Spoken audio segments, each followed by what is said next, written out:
నేను రాజకీయాలు మాట్లాడేదానికి రాలేదు. ఒక్క విషయం చెప్పాలని వచ్చాను. తిరుపతి రాజధాని నగరం అవుతుంది, అయి తీరుతుంది. నేను ఈ మధ్య ఢిల్లీకి వెళ్ళాను. జాతీయ నాయకులు దాదాపుగా కలిశాను. తప్పకుండా రాబోయేటువంటి జూలై ఆగస్టులో తిరుపతికి పునాది రాయి వేయించే బాధ్యత నేను తీసుకుంటున్నాను. ఇది వ్యక్తిగత నిర్ణయం.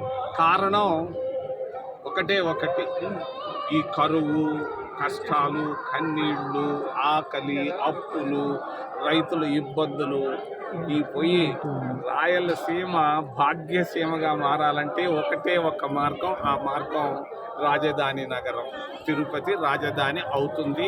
ఇది 70 సంవత్సరాల నాడు ఎన్జి రంగా గారు వచ్చినటువంటి ఆలోచన, ఆ స్ఫూర్తి ఈరోజు తప్పకుండా నెరవేరుతుందన్న విశ్వాసం, ఆత్మవిశ్వాసం నాలో ఉంది. నాలో కూడా కొంతమంది వ్యతిరేకిస్తున్నారు.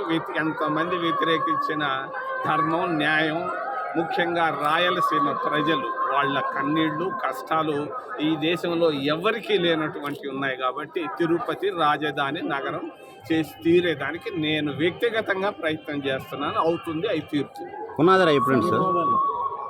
ఎలక్షన్ దగ్గర వస్తుంది. మీ కాంగ్రెస్ పార్టీకి సంబంధించి రాయలసీమ జిల్లాలో ఈ ఎంపిక కానీ అదే మీ పార్టీ అధిష్టానం ఇంతవరకు నామినేషన్ ఇంకా ఎలక్షన్ నోటిఫికేషనే వేయలేదు. రెండోది, ఎలక్షన్ కమిషనర్లు ఉన్నోళ్ళు రాజీనామా పెట్టి పారిపోతున్నారు. ఈ పరిస్థితుల్లో తొందర ఏముంది? నేను ఢిల్లీకి వెళ్ళాను. ఉత్తర భారతదేశం అంతా తిరిగి వచ్చాను. ముఖ్యంగా జాతీయ నేతలను కలిశాను తిరుపతి రాజధాని కొరకు. ఈరోజు దేవుడికి కూడా అదే ప్రార్థన చేశాను.